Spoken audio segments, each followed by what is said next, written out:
All right, there we are. I think we've got audio check and a video check.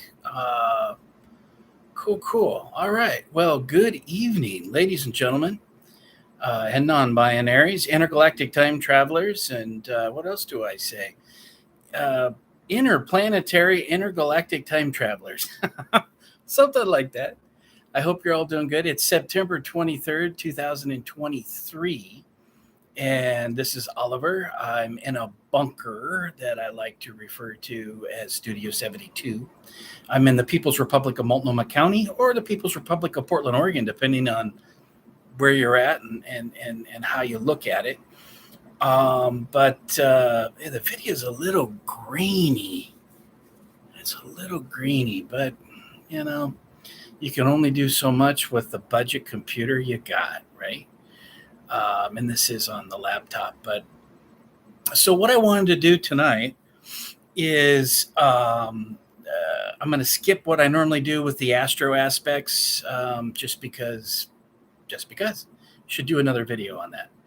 And got my reading glasses on. I don't normally wear them. In fact, I rarely wear them ever.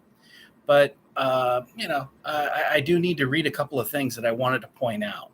So what I want to do this evening is as briefly as my brain will let me, is I want to discuss 2014 Ralph Nader's book, The Unstoppable Left-Right Paradigm Alliance to Defeat the Corporate State, or something like this. Nader, a lot of people don't know this about Ralph Nader, but he actually wrote another book, something about only the uber rich or uber wealthy can save us now, or something like that. What was it called? Only the super rich can save us. It's a 2009 novel, it's kind of cheeky. I always thought that was kind of cheeky. Nader was really a tough read. Now, I worked on the 1996 Green Party, Pacific Green Party at that point here in Oregon, which I've been an activist my whole life. We were Pacific Party, and then we became the Pacific Green Party in 2000 to try to do some collective. We were thinking if we could get the federal matching funds nationally coming in, if everybody's going to split that pie, you've got to be affiliated with this National Federal Green Party, because that's how the federal election funds came through, is they came in through on the matching funds on the federal level. All right. It's like, duh. But, listen, that little detail is not just a duh. We actually battled it out for years here in Oregon. Do we change our name? What are we going to change our name to? Do we drop Pacific, or should we just be Green Party of Oregon? What are we going to do? And then we got people stepping up, making proposals, and then divide the group and divide the state. And we've only got about 100 people or whatever it was. Insane. You have no idea. Or maybe you do have some idea, but my God. So the compromise was Pacific.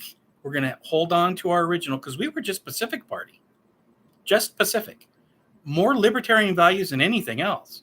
Libertarian, little L. And then we added, Pacific means peace, by the way. Pacific, peaceful, entire primary focus. And it should be today, and we're totally lost on a national level. And the progressive, we collectively as a country, it's peace, not war. Peace. And I like to even focus on with the conservatives and those that believe in God and that are deeply religious, and you call yourself Republicans and you're making fun of all the other Republicans that aren't like you. How can you say you are a Christian when you're advocating for the slaughter of Slavic civil war in Ukraine against Russia? There is no greater hypocrisy in the world, all time. If you're going to say you're with Jesus, you're for Jesus, you accept Jesus as your personal savior, those are your words. That's your theory. That's your theology. That's what you call yourself. If you are going to go down that path, then you need to walk the walk. You need to walk the walk. not just ja, ja, ja, ja, ja. War is not Christian. There's nothing further from Christianity than war, slaughter, creating sobbing widows, and creating orphans. It is the most ungodly thing that we've ever done as a civilization on this planet. You are a mighty hypocrite. But that's a whole other thing. That's not what I wanted to get into here. The peaceful, let me backtrack a little bit. The peaceful, Pacific means peaceful. So we kept the Pacific. We tacked on the green. Got to make sure we got the green on there, right? It's kind of a solidarity thing. This is 1996. I'm going way, way back. And it was a lot of people didn't even know Ralph Nader ran in 1996. So we were the Pacific Green Party of Oregon, and endless battles over things like the name. You wouldn't believe how small things become such a big friggin' issue. Platform, the platform, what's the pressing platform issues? Oh my God. And I've done this my whole life. It's you have to take breaks. I've stepped back. It hasn't been nonstop. You take breaks. You got to get out of there for a year, maybe a couple of years. Step back, let some other people step up, let them, duke it out, come in and vote, come in and do your conventions. If you can come attend the convention, that's really what it's about. All things happen at conventions. And that's true even for modern times, for the Green Party and the Democrats and the Republicans and the Independents and the Libertarians and anybody else that wants to throw their hat into the ring. So let me digress a little bit on that. And I was there from the beginning. A little bit of brief history, 7 minutes in, but this is important. Ralph Nader's BFF, one of his BFFs, is Greg Kafore. And Greg Kafore, the Kafore family is very famous here in Portland. Infamous, famous. There was Gretchen Kafore, was the Portland City Councilwoman. May have been one of the first ladies we've had. I'm doing her no justice, dropping her name. Either niece or cousin or somebody in the mix. Deborah Kafore. Deborah Kafore was the chair of Multnomah County for years. Some say too long. I'm one of those. And then there's Jason Kafore, who was a part of the Progressive Party because I think it's his uncle. I don't think it was his dad. I can't even keep track of all the Kafores here in Portland. A lot of Kafores, and they've all got money. It's a very elitist, wealthy family, and everyone likes to pretend that they're working class and they're just we're Democrats. But Greg Kafore is actually a pretty interesting person. He's very eccentric. I like eccentric. I like eccentric people. Eccentric people are interesting. They don't put you to sleep. There's a reason preachers scream and then cry and then pray for you, and then they got you jumping up and speaking in tongues. And this is eccentric, evangelical, Pentecostal type of childhood that I had, actually. To be honest, Northern Idaho is a lot of those things all at once. I used to spend my summers in Idaho. So that charisma and that it hit me hard, and it still hits me hard. And a part of the psychology and the psychoanalysis of the politics is it hits everyone hard. This is what makes interesting candidates. This is what makes people say, I'll vote for them, not just because they're batshit crazy, although a part of that's kind of like batshit crazy that I like. It makes them like, I'll listen to them. I'm going to listen to what they have to say for this time being, because they're interesting. Whether you realize it or not, they're interesting because there's something unusual about them. Not that I'm not saying that they have to be crazy. I'm not saying batshit crazy. I'm saying eccentric. And it's what makes people interesting. It's what makes people kind of go celeb and gain traction. Nader didn't have a lot of that. Nader was he had his moments, and he could have some good speeches, but he didn't look charismatic. He didn't really sound charismatic, although at times I'm not trying to rake him over the coals. I mean, I've always liked Nader, at least before he crumbled to a lot of political pressure and in 2015 started backing or kind of shadowing Bernie Sanders, when Bernie Sanders is such the biggest piece of donkey manure that ever came across politics, in my opinion. That's a whole other thing. But and Nader really kind of did take a knee and kind of and worked a little bit on that sense with or at least supported him. Sanders didn't want anything to do with him. Senator Sanders said, I am not going to be a Ralph Nader, meaning I'm a coward, I'm a spineless piece of garbage, and I'm in a cave, and I'm going to crumble to the Clinton Foundation and the Clinton crime family, and I'm going to do whatever these Democrats want me to do because I've been a diehard Democrat for 20 years. That's not the case with Ralph Nader. Ralph Nader was an Indy independent, and he actually ran in 2004 and 2008 as an independent, leaving the Green Party 1996, and we ran him again in 2000, which was the big one. 2000 was the big one. That was the Al Gore and the Bush and all of this. And of course, they blamed Ralph Nader for a couple of thousand ballots in Florida when 50,000, I don't remember the exact number, Democrats voted for Bush rather than Al Gore. And Al Gore couldn't even take his own state. Al Gore couldn't even take his own state. His own state did not back him. So anyway, there's some history there. And the thing about Ralph Nader is, Greg Kafore, the Kafores. Greg Kafore is a lot like a preacher. And when you get him fired up, I mean, the guy's amazing. That's how he has won $1 million lawsuits for people.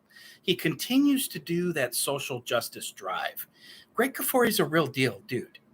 Greg Kafore is a real deal dude. And he's a counselor, attorney, counsel of law.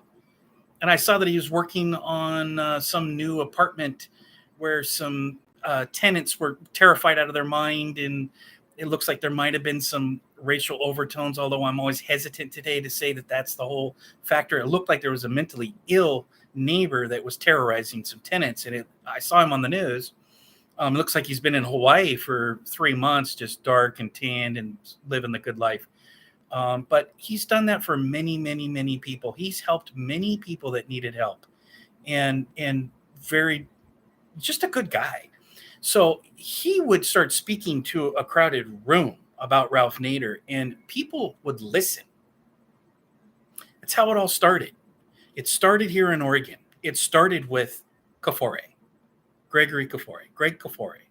And he really was the power broker. He was the glue that put it together. And he used to, when Ralph Nader would come to Portland, he'd stay in one of Kafore's, nice houses. Wealthy family, wealthy guy. I think he's got a couple of mansions actually, or I would consider mansions, but large homes with plenty of accommodations. So Nader, that's where it all started. It started here in Oregon. And I love that because I'm an Oregonian, 51 years old, been here my whole life, except for I'd spend my summers as a kid up in Idaho, but the Pacific Northwest, love Oregon. I love the Pacific Northwest, but especially Oregon. And we start things. We are the trendsetters. We're just too dang cool. I mean, it's one of those kind of things. We're just too dang cool here in Oregon as trendsetters, politically, culturally. They're independent, all this cool stuff. It comes out of Oregon. We started it with Ralph Nader. And so that's a little bit of the background. I wanted to speak a little bit about the Kafores and all this and that. One of the things that Greg Kafore did is we had division not only nationally but here in Oregon about, do we continue to run Ralph Nader for a third and fourth and fifth time? Are we just the Ralph Nader party? We went through this deep analysis, this identity crisis. And many of us, including myself, said, no, we're not the Ralph Nader party. We are the Pacific Party. We're the Green Party, and we need to be running other people on the presidential level. We need to switch it up. Greg Kafore was like, oh, no, fuck you. There's nothing other than Ralph Nader. So he copy and pasted our entire Green Party platform and created the Oregon Progressive Party here in Oregon, which is almost the exact same thing or a little bit different. Back in the day, it's a lot different. Well, is it a lot different now today? It was definitely almost identical when it started, even because Kafore really is kind of a libertarian type of a guy. I don't want to speak for him, but that's just my analysis from an outsider. I haven't been spending time in his mansions ever, so, but I do know him. I do know of him, and I have a lot of attorney friends in Portland, and a lot of attorney friends all know him personally. So the point is that he did this cut and paste. It created a schism for us in Oregon that's never been resolved. So we have this Oregon Progressive Party. People are like, what the fuck is this? Why are they there? That's why. If you've never heard it, you've just got the insider's perspective. I was fucking there in the rooms. I was there at the conventions. I saw all the battles. I was a part of the battles and the arguments. That's what happened. So just to run Ralph Nader again in Oregon. That's what Kafore did. That's how hell-bent Kafore was on Ralph Nader and running him. So it's an interesting perspective. It's an interesting history. He's one eccentric.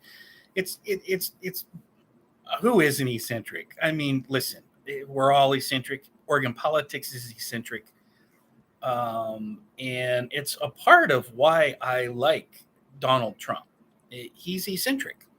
He's got charisma. He's interesting and far more than Ralph Nader. But there's an interesting thread with the independence of Donnie. I like to call him Donnie. Donald J. Trump. Donnie is really an independent. And he's kind of done this similar maneuvering as Ralph Nader as an independent. It's like he's trying to reform the Democrats, and he was a Democrat for years or voted for Democrats, but yet he still had conservative libertarian values, which I think Donnie does as well as Ralph Nader does. So it's an interesting dynamic, and it's been on my mind for a couple of months to, pump out a quick video of just my opinion and my analysis of that type of connection, that the comparison, if you will, but also the change agent, the political change agent powers that they both have, that Nader had on changing and sculpting the Democrat Party to some level. Although look at him today. I mean, Obama destroyed anything that you could give Nader credit for changing. And also Trump, Donnie was back to everybody. In 2015, you would hear him on the Republican primary debate stage saying, "I've been funding all of you guys. I've been funding the Clintons. I mean, my God, he's personal friends with the Clintons. Chelsea Clinton, BFFs with Ivana, right? Trump, it's those two ladies. It's business, pleasure, politics, culture. So that's why Jared and Ivana. I always get the wife and the two names are so similar. That's really my concerns that I could see for the last, during the after the 26th, after they won, is I could see that there was this kind of liberal Democrat type of percolating, and I didn't think it was Trump, although he was a Democrat for years, just like a lot of people that shift. That's why I give a lot of people wiggle room to transition. I don't hold them and say, "Oh, you're a flip-flopper in this," although I do that, but especially people I like, I give them more of a wiggle room. And it's like, I understand, because as a Green, I've been dealing with hundreds of thousands of people that have said, "Fuck the Democrats, I'm no longer a part of them. What are you guys about? What's this Green Party thing about?" And you got to tell them and pitch them and give them and see if you can get them on a team, either on a state level or on the national level with the presidential campaigns, which tends to attract the most attention. People really could care fucking less about politics until it becomes presidential time, right? Then the general election, and everybody cares about fucking politics. This is a part of our problem. Problem in America, devastating demise of the Green Party. Because everyone says, "Oh, you need to be running candidates local." Yeah, we do that. The problem is we can't, there's not that interest from people's will to continue to remain active. Some of them will chip a little bit of money. You got some sustaining members and keep their voter registration. You have to have ballot access to run candidates. We've been able to do that here in Oregon through a whole bunch of hurdles, and that's a whole nother video. We were able to do it, but legal battles and all kinds of shit.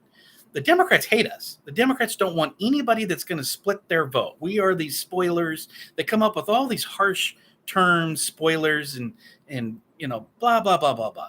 The demise of the Democrat Party rests squarely on their own fucking actions.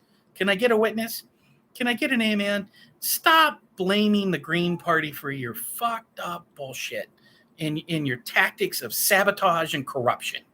We know who you are. America is seeing who you are. And what we're having today in modern times is this uniparty where you've got the Democrats, neoliberals, who are really becoming neoliberal, neoconservatives, or they're become war hawks now. They're war pigs. And you've got all of these, like the Republicans in name only, that's the infighting. It's where people are saying, hey, your conservative values really aren't conservative. You're aligning with all these things that are more of the establishment. Established Democrats, established Republicans. So it's always been like that, but boy, it's really, I think a lot of that is Donnie was kind of like a wrecking ball. He brought a lot of that, or a magnifying glass, to bring that perspective to the public perception. And it was always there. It was always there, but it's really profound. And so it's kind of interesting. So I think that's, let me say, so the book here, there's a link there. Click on the link right now in the show notes. There's two of them. One's from the Washington Compost.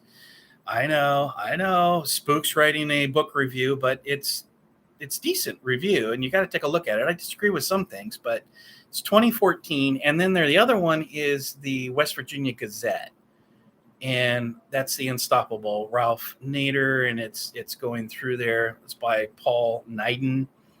And he opens up saying, many liberals and conservatives, many left-wing and right-wing people agree on a range of issues. As soon as we start, I like that, but as soon as we start framing left-wing and right-wing, it's a slippery slope, and we're going to fuck shit up in our political analysis, in my opinion. It's really clear that we got to stop talking about this just left and right. What's really important is that access, authoritarian or anti-authoritarian, more civil libertarian, civil libertarian or authoritarian. So, and you've got that left and right where you've got people like Lindsey Graham and all the rest of these douches that really want to see World War IV. I call it World War IV. I think World War III happened, but we'll leave that to the historians. I'm rarely wrong, but we'll see. I'm not a historian. You'll see these guys that are instigating this world war, and they want to see the U.S. as this continued bully empire of oppression and slaughter, with the military-industrial complex obviously funding and bankrolling Congress and the politicians, and funding really the economy. You got Raytheon. Really, it's Raytheon and Lockheed Martin who are our owners. BlackRock is now in the picture, right? But that's connected to all this. So that's the one thing right off the bat. He goes, many left-wing, right-wing. Well, let's say, can we form some alliances like 2014 Ralph Nader was writing about? That's where we need to get on the same page. That's the perspectives that we need to do right now, today. We can do that. And there's a little bit of that happening with this Freedom Caucus, where you have these rebels that are pushing back. And we thought we saw some of that in 2016 with this great Bernie Sanders our revolution and all these people that he helped elect and install to hijack Green Party platform messaging, hijack even the language, Green New Deal. That's Green Party. It's got our fucking name in the title. Green New Deal. That's Green Party New Deal. although it's nothing what they say that it is today, had nothing to do with cow farts, had nothing to do with taking your trucks away, had nothing to do with coming for your cheeseburgers. You got your fucking right to have cheeseburgers. I like cheeseburgers. Had nothing to do with coming to take away your bacon. Okay, when you tell people you're coming for cheeseburgers, bacon, and trucks, you might as well just go die somewhere because you're done politically. Politically speaking, you're done. You're dead. And you're a fucking idiot, Rep AOC. Bringing that to the House floor like a fucking moron. She had no idea. Stick to doing margaritas, and that's what you do best, babe. So back to this article. Again, the link's right there in the show notes. Their agreements often center on our government's aggressive foreign interventions and wars. Hello? Totally smack dab right on. What is the pushback happening right now? We're seeing this in real time push back against the military industrial complex, where we've got Freedom Caucus people that are stepping up and saying, hey, enough is enough. We're tired of funding Nazis. I don't know who the fuck thought it was a good idea to send $1 to fund Ukraine Azov Battalion Bandera Nazis. Bad idea. Bad things happen when we stand with Nazis, folks. Bad things happen. We shouldn't stand with Nazis. Their agreements often center on government's aggressive foreign interventions and wars under both Republican and Democrat presidents, as well as the huge amount of federal tax dollars spent to benefit a handful of large corporations and defense contractors. Hello?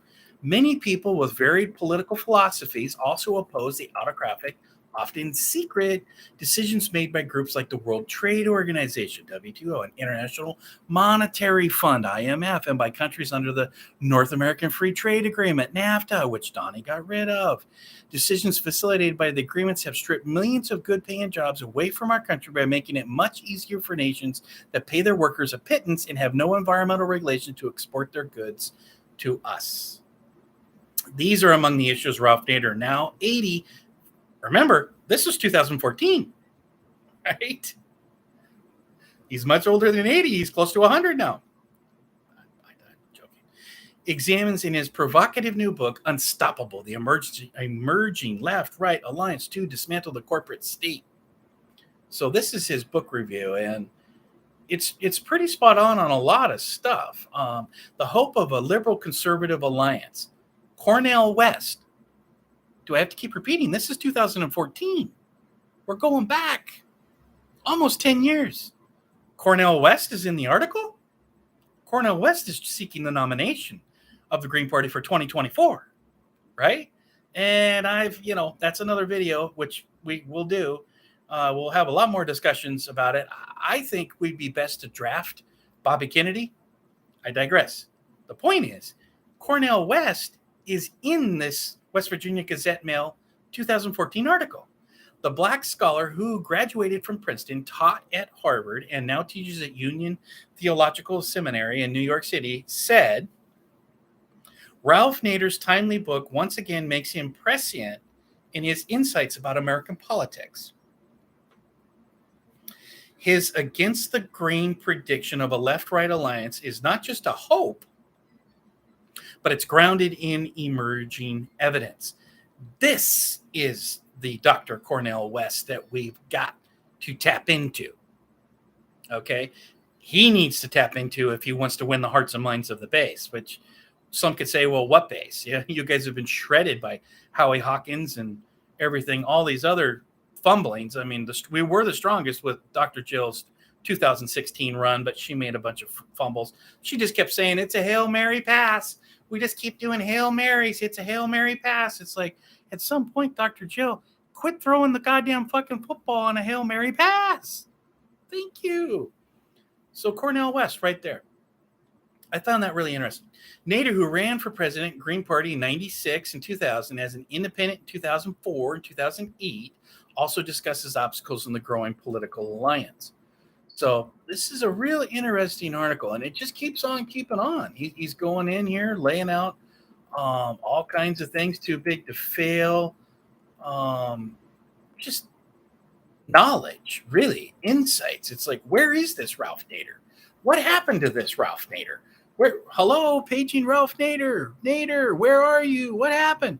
He's still alive. I see he's still sending out tweets. And I encourage him to write his next book is the Tesla, unsafe at any speed. Not to pick on Tesla, because I do like Elon Musk, but I don't even think Musk is really, listen, I don't want to get into him. And I don't want to pick on him. But the EV lithium batteries are more dangerous than the Corvair, which the Corvair is what Ralph Nader wrote about in the 70s. Was it late 60s or 70s? Unsafe at any speed.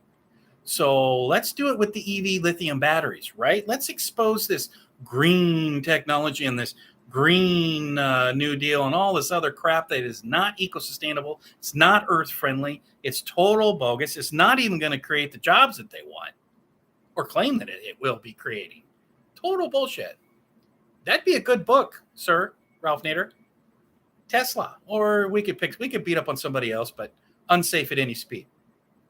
You could say EV lithium battery, unsafe at any speed. The Republican Party, now he clicks in. Now remember Pat Buchanan? It's hard to forget that guy. I know I didn't forget him, but I kind of did for a second. I hadn't heard that name for a long time. So Nader quotes people like Pat Buchanan. I forgot that Nader actually quoted Pat Buchanan in his book. A populist conservative who writes newspaper columns and publishes books, right? Pat Buchanan ran for president too. The Republican Party, Buchanan points out, which had presided over Americans' rise to manufacturing preeminence, has acquiesced in the deindustrialization of the nation to gratify transnational corporations whose oligarchs are the party financiers. That's Pat Buchanan. That's the conservative. That's the Republican. That is an agreement of what Ralph Nader was pointing out and trying to thread that it fell on deaf ears politically. People were like, oh, boy, oh, that's funny thinking. Dream along, Nader. Now, Ralph Nader had a vision, and Ralph Nader was correct. Unfortunately, they broke him down. They turned him into a hero. They made him feel like a zero. And that type of de-inflation, or what do you call that? There's a name for it. It just destroyed him psychologically, destroyed Ralph Nader. That's my personal take on it. I don't know. Maybe he's just, sitting in a rocking chair and happy as all hell. I don't think so. He didn't look like that in 2016. But Buchanan criticizes today's Republican conservative leaders who have plunged this nation headlong into a global empire of control, military bases, invasions, and imperial dashing of national sovereignties. Holy shit. You don't remember Buchanan saying that, do you?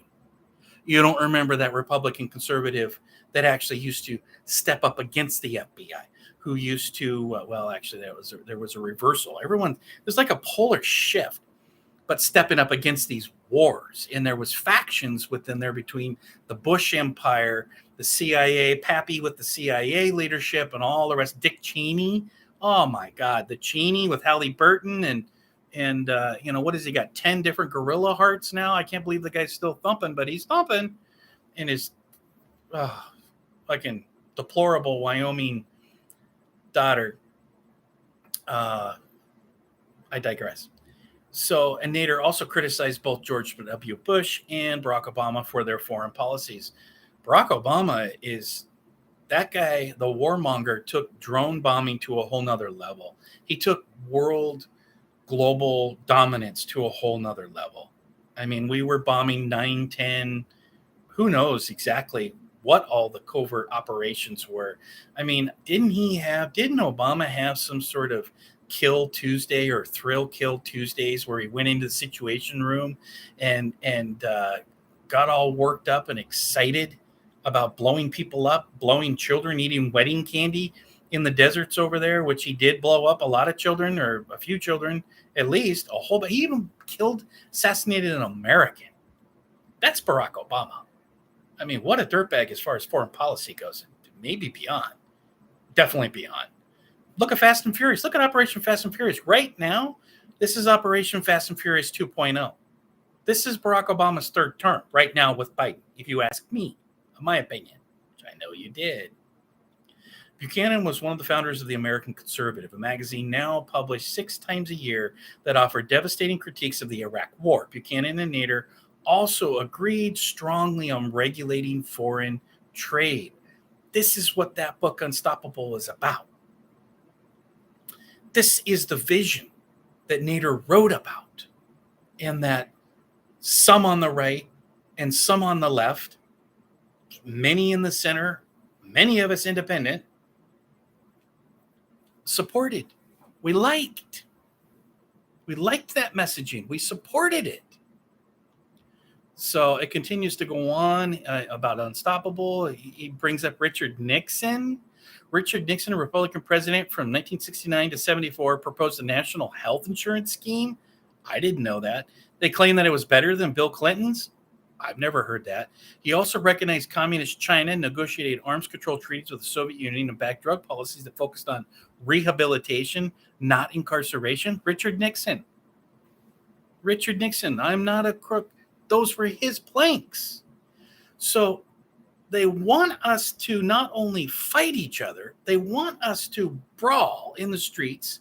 They actually want us to think we've got nothing in common when we have much more in common on a political level than we do at odds. Can I get a witness? Somebody in the back row say, thank you. Thank you. Amen. Thank you, Jesus. Thank you, Jesus.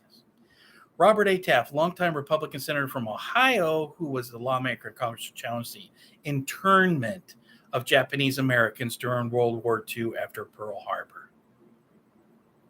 Taft, Republican from Ohio, opposed that. Our wonderful, wonderful Japanese friends. Love the Japanese community. We have a wonderful Japanese community here in Portland. Always have, and I've always loved them. Many of today's conservative leaders and politicians also distort the historical writings of famous scholars like economist Adam Smith, the first victim of corporatist mishandling, Nader writes.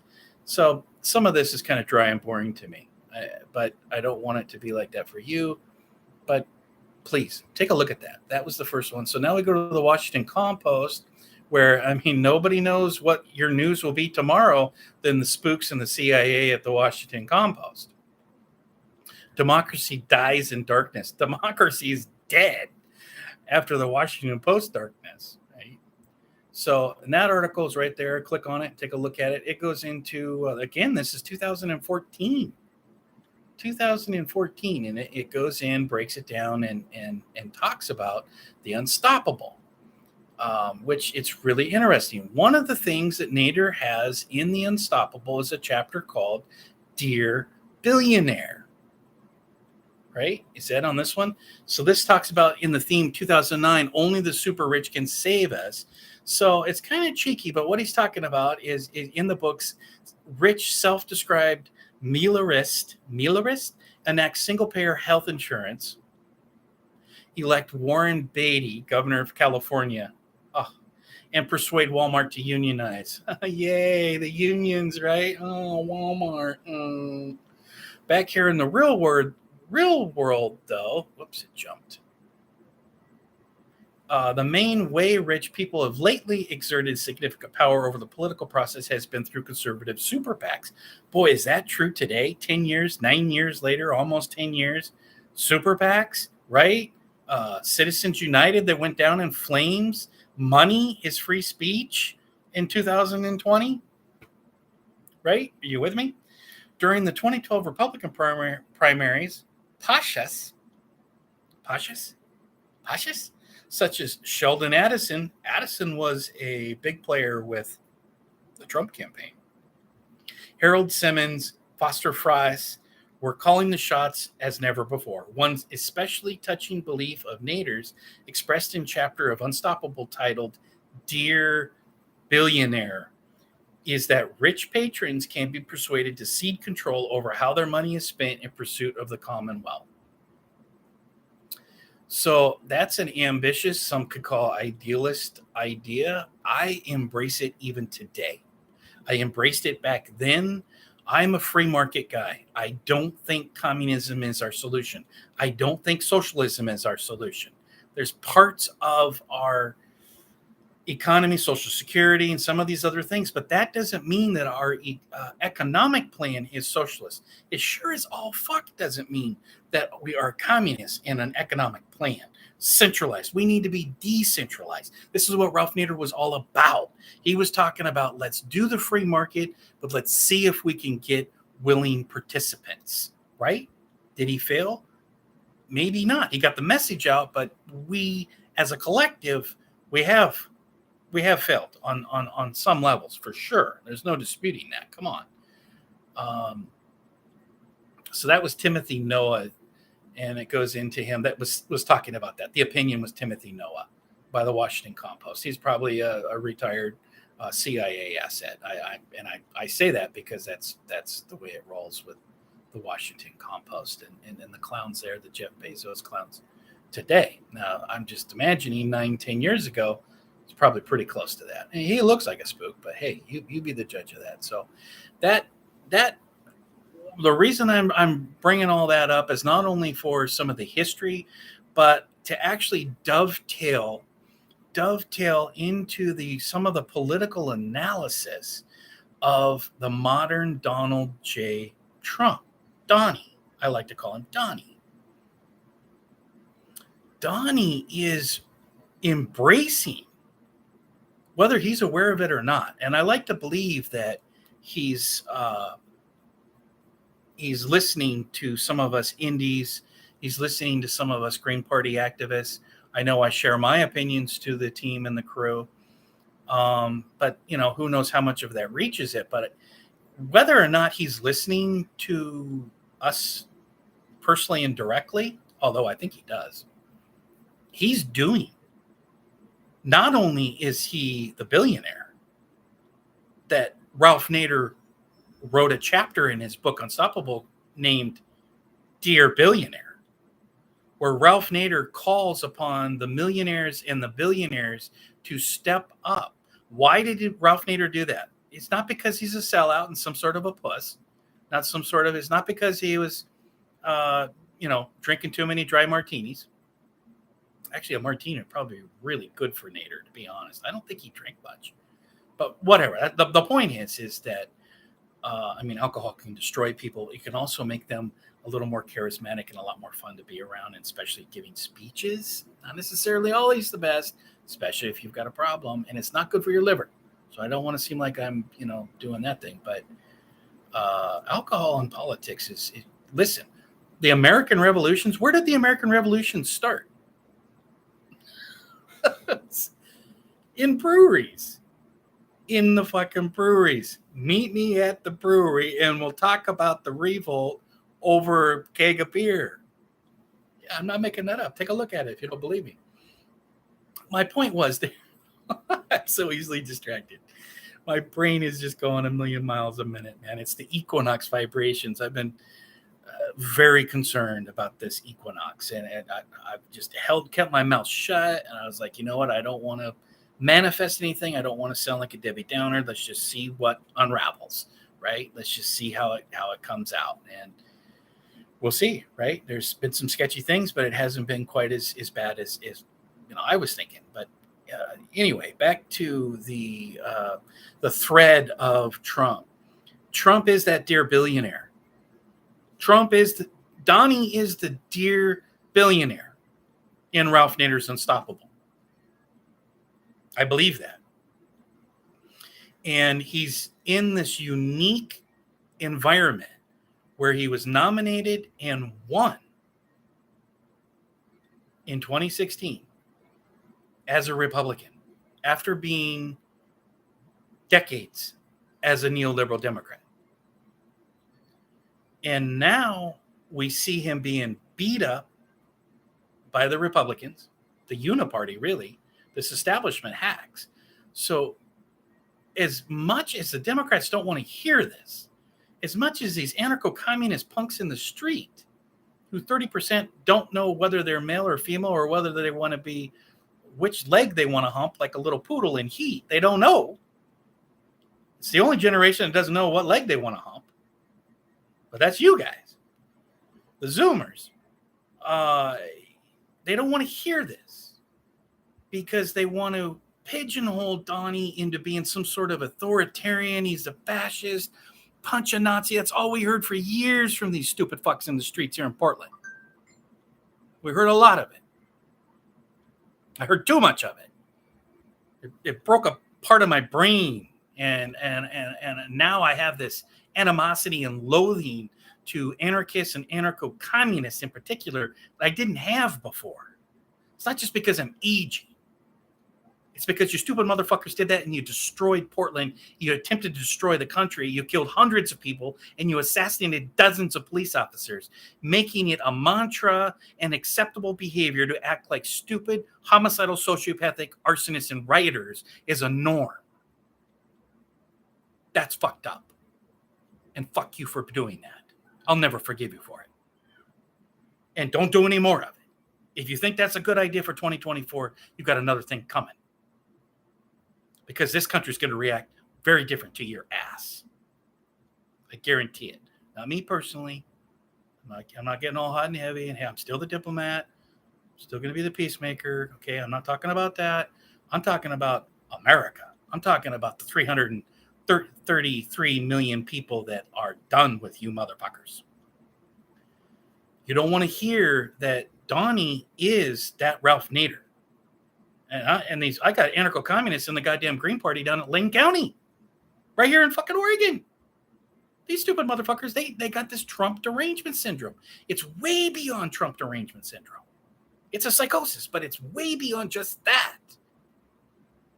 You somehow think that this title and this left wing, right wing, and this, and oh my God, Orange Man bad, Orange Man bad, Orange Man bad. All this crazy shit that you've allowed to be programmed into your little fucking gerbil brain. Little gerbil brain, right? On the wheel, around and around and around you go. Little gerbils on the little wheel. That's what you are. You hop off and a little bit of water and back on your gerbil wheel. Oh, Orange Man dead. Orange Man dead. I'm going to die. Ah! You're not going to die. Well, unless you manifest it. And some of you are manifesting death, but I don't want you to manifest death. Even you stupid fucking anarcho-communists, even you Zoomers. I don't want you guys to die. I'm not like that. Although my patience on trying to get you to come back to reality is done. It's done. I'm no longer doing public service announcements for you. Get your booster. God damn it. Get in there and get a couple boosters. Right? It'll make you stronger if it doesn't kill you. Okay? Get your boosters. After you consult your neoliberal leftist doctor. Of course. But Donnie is the independent. Donnie is working the referee. Donnie is that Ralph Nader saying, we've got this and we've got that. So 47 minutes. Let me close out on the two items that I wanted to talk about that he's getting hits on. The abortion topic and then the trans rights topic. And then I'll shut up and I'll be done. You guys go back to drinking your Coors Light or whatever the hell you do. Reading scripture.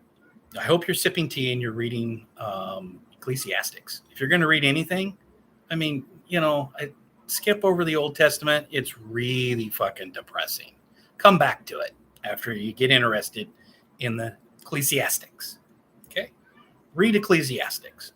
Something like this. Skip Job as well.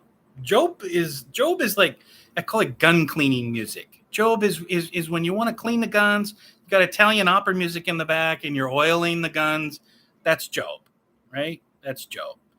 Skip into Ecclesiastics, all right? Just do that. So put your Coors Light down or, hey, drink your Coors Light and then open up to Ecclesiastics, right? Left and right. That's it. Left and right coming together to smash the corporate state. Donnie is doing brilliant moves. I don't know who stepped up. I think it's probably Don Jr. Don Jr. did a little bit of a hiccup stumble with saying, oh hey guys, Bud Light's sending like $300 million to us. Hey, whoa, guys. Bud Light isn't, everything you're trying to make it out to be because they're sending us some big fucking checks. Hey, whoa. I don't blame him. Well, I do blame him. And it was kind of a pussy move. But he backed up from it and he kind of went quiet, which going quiet is powerful medicine when you've said the wrong fucking words. And look at it now. I mean, Bud Light has been destroyed, thrashed. And why? Not because they want to cut their nuts off as adults, but because they were targeting children on TikTok from that crazy little Bud Light guy or kid, girl, lady bird, lady boy, Mulvaney, I think, wasn't it? God, I can't believe I forgot that. I mean, he's gone into hiding. Thank God. You guys don't kill him. Leave him alone. Just quit, or her. Leave her alone. Let her drink her Bud Light in her bubble baths. And I mean, we don't want her to die, because it looked like to me. I mean, it looked like a classic case where you guys are going to push her to the point where she's going to end up dead, drowned, face down in in like Jimi Hendrix with puke, or Tina. Was it Tina? No, not. God, what was the other greatest singer? They found her in her bathtub with Bobby Brown, Whitney Houston. I could see her like dying. I could see this Mulvaney dying in a bathtub of Bud Light. I'm serious. People, they can't take a lot when they got weak brains and they don't even know who they want to have sex with. I'm not a psychiatrist, but I've spent a lot of years around at-risk people that don't know what the fuck's going on. Not doing well, if you will. Crisis counselor. I recognize it, and I know exactly. People get triggered and they kill themselves really easy. And don't do that. Don't do that on my watch, okay? We don't want that. I mean, even the people that say they do want you dead, they really don't. They're just angry and really pissed off. And they probably say that like road rage to strangers when they're driving erratic on the road. You know what I mean? It's like, don't take it personally. But the point is Don Jr. did a little gaffe there with the Bud Light. And I understand, because it's all about money in politics, not for him personally. And I really get the feeling from Donald Trump Sr., that he's at 75 or whatever it is, he's way past the money himself. He's not acting on the money. He's not functioning for the money. He's not running for president for the money. He's way beyond that. This is about America, and we are at a breaking point here in America. This is it. This is it. If you don't realize how bad things are with the Department of Justice, the FISA courts, the corrupted FBI that's been politicized, all of this shit, if you don't know how bad it is, then cheers. Hey, good for you. You're probably not depressed. You're probably not upset. And you're probably not making videos about it. Right? Just stuff your face full of chocolate cherries and drink up, whatever it is. All right, good for you. We'll let you know when the warheads are dropping, because they're going to drop if you keep with this shit. Stop voting for the war hawks. Stop supporting war pigs. Stop standing with Nazis, for God's sakes. I'm not talking about Trump punch a Nazi with the 90s from the anarcho-comms. I'm talking about literal, fucking historical Azov Battalion, Bandera-loving Nazis in Ukraine. If you don't know the history of Nazis in the Ukraine, you don't know what the fuck is going on. So certainly don't keep voting and supporting Nazis when you don't even know what the history of the Nazis in Ukraine is about. Thank you. Somebody is advising Donald Trump to do the right thing. Do the Ralph Nader move, Donnie. Cut that middle ground. Go right down the middle. You've got Meatball Ronnie down in Florida. Meatball Ronnie, I like him on some things, but it's about the political perception, the things that he's done, the legislation that he's supported. I'm not saying that it's homophobic. I'm not saying that he's transphobic, but it's being perceived by 30, 40, whatever million people. I'm throwing numbers out, but it's a chunk. It's a chunk. You figure if you've got 60 or 70 million Democrats that are voting, there's a chunk of them that see, oh my God, he wants to lock up the gays. That's not what Meatball Ronnie's even doing in Florida. But the way that has played out with the mainstream media is it's playing out like he's a transphobe, which I don't think he is. He just doesn't want Like, I don't want school books talking about your teacher having sex with you in the library or any type of sex education of any kind, banging your classmates in kindergarten. I don't want any first grader, second grade, third grader having to a book in the library talking about how to have sex with a classmate. Very uncool, very inappropriate. And I'm not transphobic. I'm not homophobic. Neither is Donald J. Trump. Neither is Donnie. And I don't think Meatball Ronnie is, but it's hard to tell. I mean, it really is. Some of the stuff, I don't think he is. I don't think he's transphobic.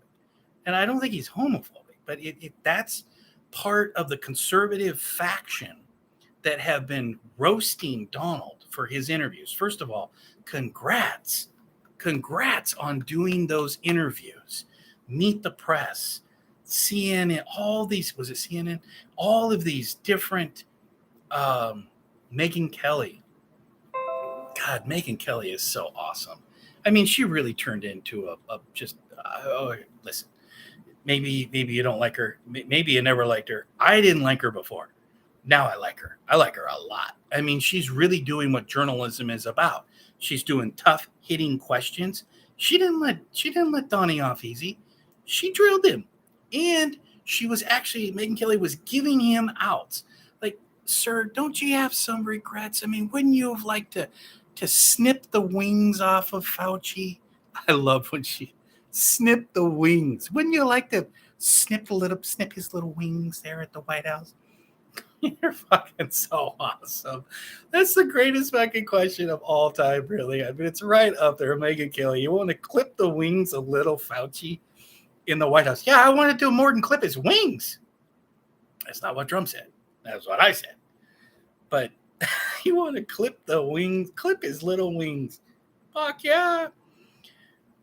But, it's Trump is Trump, and I respect that. The pluses and the minuses, the strong-headed, the bull-headed at times, that's him, and you got to respect that. If you don't respect it, then that's your thing. You're rooting for Chris Christie. I mean, what a champion leader Chris Christie is, right? I mean, hey-oh, right, conservatives.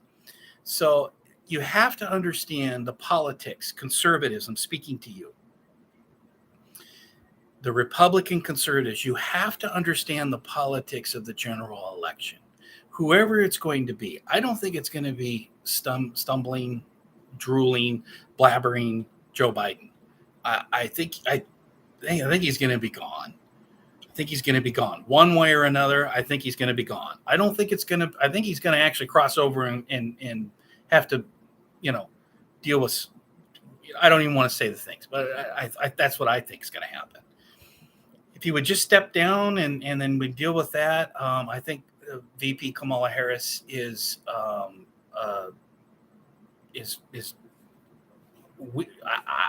don't want to support her, but I think she would be a great contender for any Republican. I think Trump could do pretty well with VP Kamala Harris. So I mean, how do I say, I don't like her, but boy, she really would be great for 2024 general election, if you ask me. Okay. So but you have to understand that that's what's coming. That general election showdown is coming. And if you're signing legislation in Florida that it makes it appear that you don't like gay people, which I know it's not true. I know Meatball Ronnie likes the gay community just as much as anybody else, or I'm assuming. Maybe he doesn't. Or whether Meatball Ronnie doesn't like trans people, like most conservatives on social media are very, very critical of. I understand it. I am super critical. In fact, I don't even want to say the things that how I really feel about targeting the children. I have a child. I worked with at-risk youth. I know what these motherfuckers do and target our children. I know because I've seen it. And it's always wealthy Democrats here in Portland that come in and pick up the kids, teenagers. So that's another video. I want to get into all of that. But we've had a lot of that in Portland. And Terry Bean, the Obama bundler, Terry Bean. They couldn't crack his teen sex ring here in Portland. They got a couple that finally, whatever happened to Terry Bean? Where'd he go? He was supposed to be doing prison time, right? There was a civil case. You had to pay some young teen boys because the young teen boys been abused by Terry Bean, the Obama bundler, the Democrat, big Obama bundler. Lots of Terry Beans here in Portland. Okay. So that's 60 minutes on the nose. One hour. So I want to wrap it up. And the conclusion of it is that the conservatives, it's the Dear Billionaires chapter. I'm doing the Dear Conservative chapter of my presentation, of my little book. Okay. Dear conservatives. Okay. Don't crap your drawers when Donnie's asked, can a man be a woman? So all you guys have reacted, many of you reacted as exactly the way they want you to react. They want you to overreact and sound like bigots, sound like haters. Don't sound nuanced. Don't take the middle ground. Just scare the crap out of those tens of millions of voters and run them into any god-awful neoliberal drooling piece of crap that's going to be there for the Democrats' 2024 ballot. Because it's not going to matter who the fuck it is.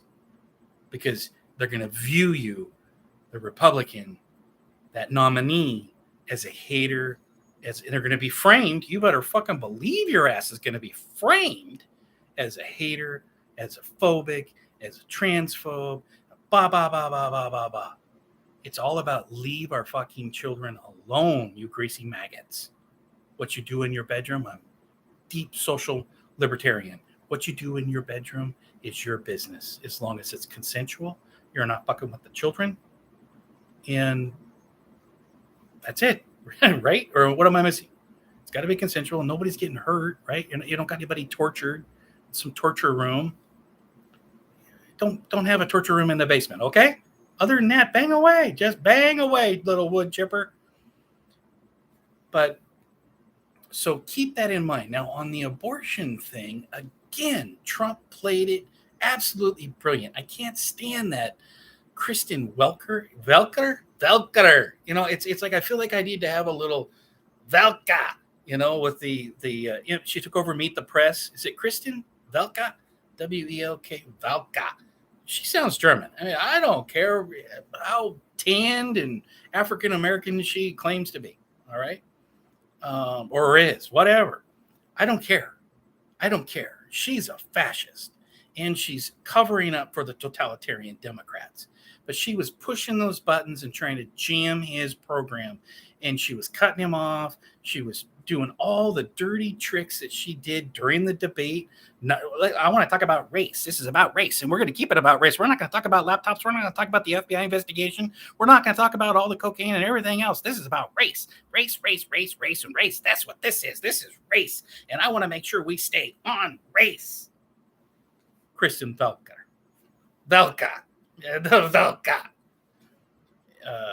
Good for her for getting on Meet the Press. Anybody that replaces Chucky Todd is a uptick, but we're talking about like communists versus anarcho-communists versus Democrats. I mean, it's like, it's a layer cake. I don't want to bite, who are you going to call better there? I mean, is there a better?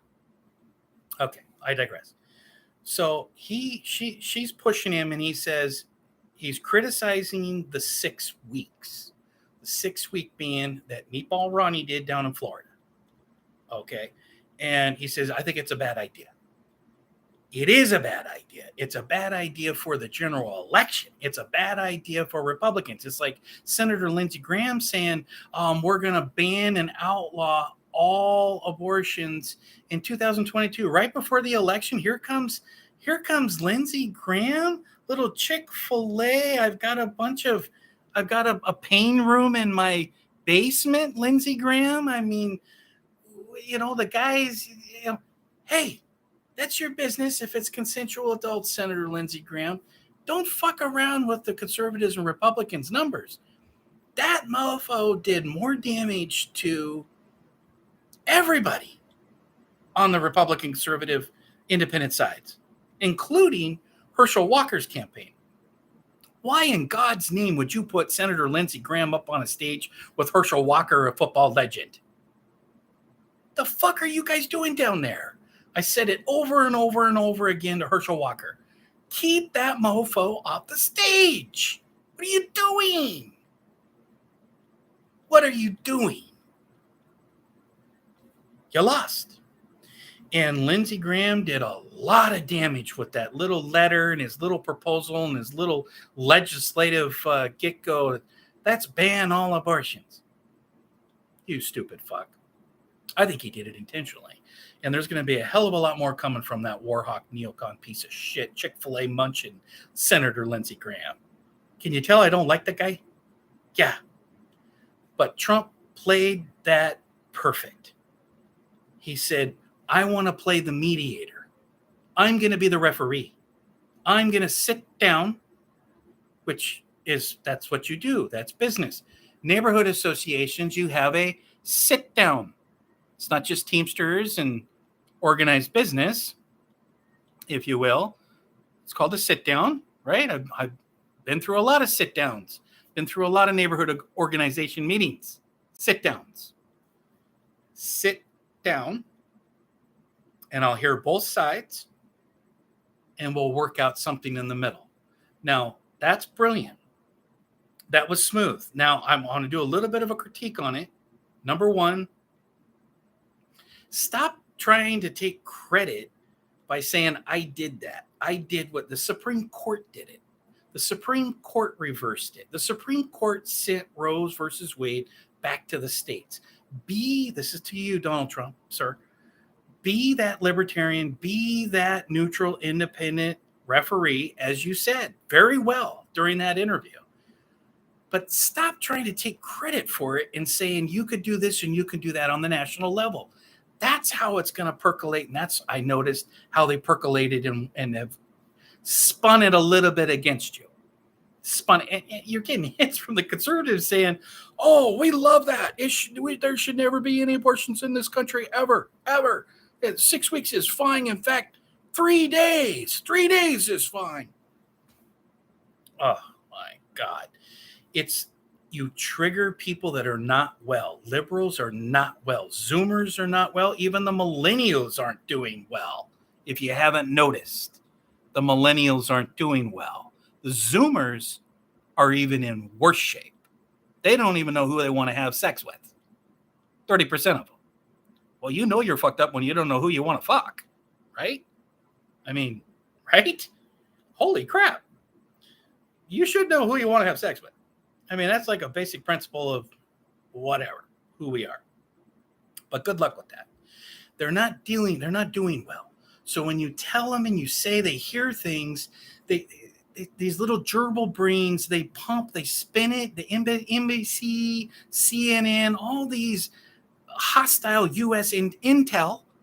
Let's just be blunt about who these journalists are. This is U.S. intel. U.S. intel. And they go over and over and over again. He's coming for this. He's going to make it. He's a fascist. You will never be able to kill your babies. As long as Trump is there, you will lose your right to kill those babies. And everyone knows we got to eat the babies. Eat the babies. Oh my God, the planet's going to blow up from a giant cow fart. And so now we've got to eat the babies. Right? That's what Rep. AOC. She loves that. She wants to eat the babies. That's what these liberals want to do. They want to eat the babies. So when you tell them that they can't eat the babies anymore, it sends them into this like baby fucking freak out. For real. I'm not just joking. I'm actually being serious. It triggers these motherfuckers. So when you get Senator Lindsey Graham comes out and goes, yeah, we're going to make abortion illegal. Yeah! It fucks them up. And it organizes them. And then they start marching out in front of Supreme Court justices trying to kill them with pistols and start doing all this crazy shit. That happened. That's a sane person? That's a sane Democrat? A march out in front of the Supreme Court justice with a pistol? This country is fucked up right now. You have to understand that, dear conservatives. Understand what Trump is saying down the middle ground on the termination of pregnancy. It's sent back to the states. That's where it should be. States like Oregon, they love to eat the babies here in Oregon. I mean, I have been around a lot of baby eaters. They love to kill the babies, and they kill a lot of babies in this state. Unfortunately, it's sad. It hurts me. It chokes me up when I think about it. Because I've known a lot of women that eat their babies. They're going to kill their babies. And they look at it as their right to do that. It's the thing to do. I haven't finished college. I got too much student debt. I have heard so many crazy things from women in this town. It's very sad. But they have that right in Oregon because it's state rights. As sad and tragic as that policy is, it's the state's rights to decide that. So let's not even pretend that when I get into the White House, I'm going to entertain an all-out abortion. I'm going to entertain 6 weeks and that's it. I mean, most women don't even know they're pregnant. They don't even know that they're going to miss their menstrual cycle for 28 days. That's a month. That's 4 weeks. 4 weeks until they're, I'm late. I'm not bleeding. I better get a test. That's 4 weeks. So you're going to give them 10-day notice. You got a 10-day notice. You got a 14-day notice before you can eat your baby, right? It's state right, but I agree with Donnie. I think it's a stupid thing because he said you're not going to win elections that way. And that's exactly what it's about. It's not about being this moral higher power saying we are the godly ones as we slaughter Slavic Ukrainian orphans all day long. But it's real important that you restrict a woman's right to eat her baby and terminate the pregnancy as you're slaughtering hundreds of thousands of Slavic mothers and children caught in the crossfire. Most of them are men that are being killed, not all of them. There's plenty of orphans and there's plenty of dead children. They're eating babies in Ukraine, right? I'm not surprised little Zelensky brings out the queen witch of eating babies to rebuild the schools. And have you heard the Clinton Foundation? Speaking of another huge, massive baby eater, Secretary Hillary Clinton. Here she comes to the rescue. Here we go. We're seeing all the pieces line up with the Democrats. Yay, Clinton's going to build the schools back, right? And then Abramovich, through some sort of blood-leeching, baby-eating ceremony, is going to help Zelensky with the orphans and the children. It's some sick fucking shit, right? It's some sick fucking shit. So, that the trans rights. So she asked him, who was it? Was that Megyn Kelly or was that the Velka? Whoever asked him about can a man be a woman? I think it was Megyn Kelly. Can a man be a woman? And he goes, instead of saying, oh, fuck no, are you kidding? Those trans wackos. Are you fucking kidding? They're fucked up. Fuck the trans. You know how many times I heard or read something like that in a response on social media since that interview? Hundreds of times. Conservatives commenting saying, oh boy, he really fucked up. He should have just snapped and said, fuck those trannies. Fuck the tranny rights. Oh, fuck these trans, man. Or, no, fuck no. Are you kidding? What the fuck is wrong with you people? You're not going to win votes. You're not going to win hearts and minds by attacking trans people. Trans adults have rights. They've got rights to bang whoever the fuck they want, and they've got the right to cut their nuts off if they want. And the Johnson too. Chip it all into the wood chipper. I think it's, my personal feelings on it really aren't important. I got strong feelings on it, but I'm not a preacher that needs to lecture to other people about their adult decisions. Now, when you want to come in with the drag queens into story time, that's when we're going to polish up the wood chipper, and we're going to put a big rainbow flag over that wood chipper. And we're going to have an arrow that says children this way, motherfucker. So leave the children alone and you're going to be okay. All right? We don't need drag queen story time. We don't need sex education to kindergarten. We don't need to have books about Johnny banging Donnie. We don't need to have books about Melissa banging Liza in the library. We don't need any of that in first grade, second grade, third grade. I don't even want to see it until middle school. In fact, high school. I don't even really want to see it in school in general, but I am flexible. Personally, as a father, I'm flexible in that sense of high schoolers are doing a lot of sex. You know, they start to lose their minds in 7th and 8th grade. And then in high school, they're full on batshit crazy with estrogen and testosterone. It's just a fact. It is what it is. If you forgot what it was like, if you forgot to thinking about sex all day long, and every time you saw a beautiful woman or some guy that you're just thinking about, oh man, wouldn't it be fun to make out with her with a slow dance song? Are you kidding? I'm 51 and I remember it clear as all day. It's the hormones. It's the hormones. But we don't need those books. We don't need that indoctrination. It's way beyond one's personal religious,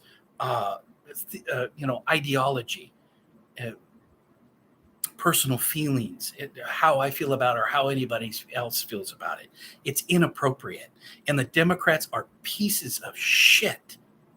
Here in Portland and all across the country, these Democrats pushing that shit into the schools it's crimes against humanity. You are a bottom feeder. There's nobody worse. You're a greasy maggot on a chunk of meat in a blistering sun. That's what you are to me. Coming for our children, you want to put that goddamn shit in the goddamn school libraries. Fuck you. But what you do in your bedroom is your business, and I'll respect your civil liberties to be whoever the fuck you want. You want to be Batman? You want to be E.T.? I don't give a fuck. You can do it. Be strong. That's an uphill battle. It ain't going to be easy. In fact, it's going to be a lot harder than you even realize. And I've talked with a lot of people that have buyer's remorse and wish they could bring back the boys, because what they got looks like some sort of sliced up bad lasagna and doesn't smell right. And it's not what they were sold. And the hormones and the drugs they're now going to be on for the rest of their life are going to fucking limit their lifespan if the depression doesn't kill them before they're 25. I worked with transgender children, young people, not children, young people, but I mean, teens, they're somebody's child. I worked with them. I see how they die before they're 20. Either through the drugs, through the depression, or the lifestyle someone else kills them. I've seen too much of that. It affected me deeply. It'll affect anybody. But it's like, do we need to have those stories in videos? If you want to start putting libraries, you want to start putting books about how you can have sex with your coach and the music teacher, and hey, it's okay to be gay. Here, put this sock in your pants, and we don't need to tell your parents about it. Shh. It'll be our little secret. The teachers union's here for you. Fuck you. Fuck you, you piece of shit. Leave the children alone. And I don't think Donnie, that's the long answer that Donnie wanted to say, and Donnie couldn't say that. So he says, and then he laughs. And then what did he say? He said something like, everyone wants to talk about it. Can a man have a baby? And no, a man cannot have a baby. That's a great answer. That's a nice pivot. That's a nice way to say biological women are biological women because they're the birthers. They're the ones that hatch the eggs, right? And that's what it's all about. The sports, all of that. It's fucked up. Don't get me wrong. It's fucked up. But you can't win elections that way. You don't win hearts and minds telling people anything that you want to tell them and speak your mind about it, except for with the children. And that's when I'll stand with you. And that's why I'm standing with you. That's the main reason that I've gone from the social libertarian on that issue to standing strong with even evangelical, whether it's Muslim or Christians. I support. They've been marching all up in Canada. There was tens of thousands of Muslims and Christians all together, probably Judaists, all of them marching together to keep that crap sex education out of their children's and out of the schools in Canada. Bravo. That's good. That's good. But what Donnie was pointing out in those interviews, which was excellent position to take, is it's a mistake to say that you're going to forbid termination of pregnancy, or you're going to do Florida and you're going to give them 6 weeks, which they don't even know. It's not even enough time to know if they've missed their period or not. And then you're going to make them drive out of to deal with the termination. Hopefully, it's just like, hopefully they don't need to have the baby terminated. Okay. If you can't do it on your own, which is understandable as a teen, there's a lot of anxiety with young women about with babies. I understand that. But adoption is there too. Or maybe even the father. The fathers are always left out of this equation. It's women and women's rights and zero else for the Democrats and the liberals. There's no father there. And even with the conservatives, the Republicans, there's no father there. It's just, you can't do it. No. It's satanic. It's evil. It may be. But that's the position. There's no, where's the father? Can the father do this?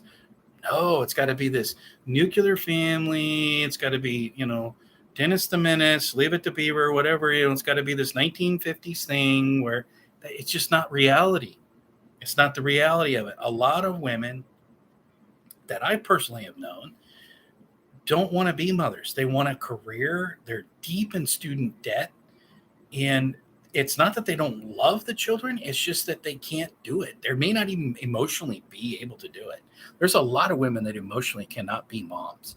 And if they are moms, they're horrible, horrible abusive mothers. Emotionally, physically, there's a lot of mothers that kill their babies. I'm not talking about termination of pregnancy. I'm talking about when they're toddlers. There was just some woman here, was it at Portland, that she had waterboarded her child and then put the baby in a freezer. There's a lot of sick fucking mothers. We got to snap out of this. Moms are the holy righteous, child bearer, and men are just pieces of shit. And the fathers have got no rights. Fathers do have rights. Fathers do need to have more rights. And that's one of the things I liked about Meatball Ronnie is Ronnie was coming out a couple years ago about Parents' Bill of Rights, which was talking about he even had a father's Bill of Rights in Florida. All that good shit Meatball Ronnie tosses down the hopper because he's attacking Donald Trump, who actually put him there in Florida. Really. It's fucked up.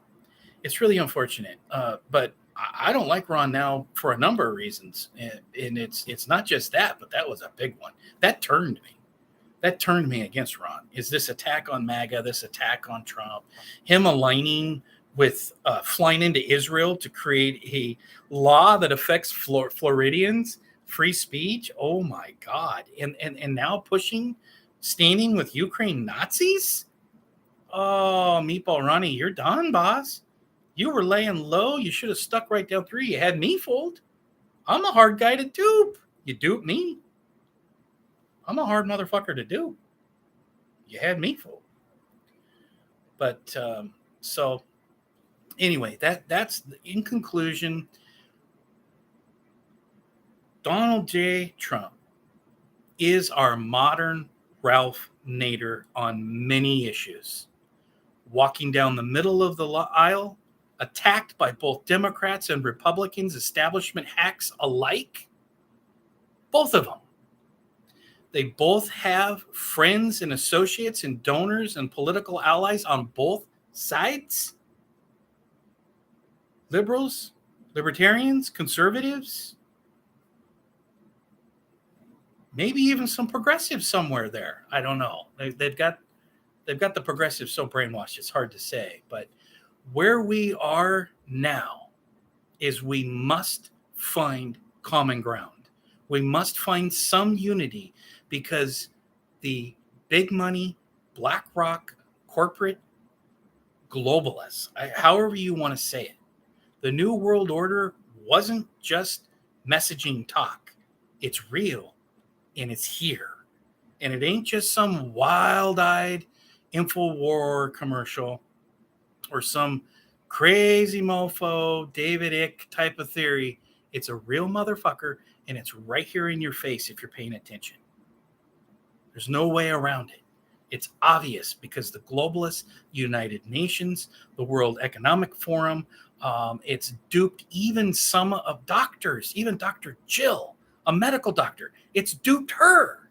She's actually advocating for carbon tax. She's actually advocating for Paris Accord. She's actually advocating for the killing of tens of millions of largely people of color, Africans, Asians, Indians, by not providing the fertilizer for them to grow, not providing cheap enough fuel for the farmers, the tractors, to actually plow the land to get that nitrogen and fertilizer so we can feed 8 billion people. It's genocide. It's eugenics. Make no mistake about it. It's written clearly in the United Nations plan. They want to hack the population down to less than 1 billion. That's 7 billion people that need to be killed in their perspective. To what? Save this rock that's already been completely destroyed several times over the millions of years that we've been here? Through volcanoes, asteroids, flooding? What's wrong with you people? Snap the fuck out of it. We need to embrace the unity of the left-right paradigm. It's not left-right. It's, are you authoritarian, arming Nazis? Or are you a civil libertarian, feeding Americans? Let's take care of our own issues before we flood open millions of unvetted people that we don't even have the money to take care of. Because we don't even have the money allocated. We've got the funds. They just haven't allocated it from Congress, right? Whoa. To take care of our own veterans, to build tiny homes or bigger homes than tiny for our veterans, take care of our people, and then we can legally, through paperwork, bring in the refugees and bring in the people that need it. We can't jam 8 billion people into America and think we're going to fucking function. It's a stupid motherfucking proposal if you think that's what you want to do or we should do. No, it's not. All right. God bless. Thanks for tuning in. Peace out.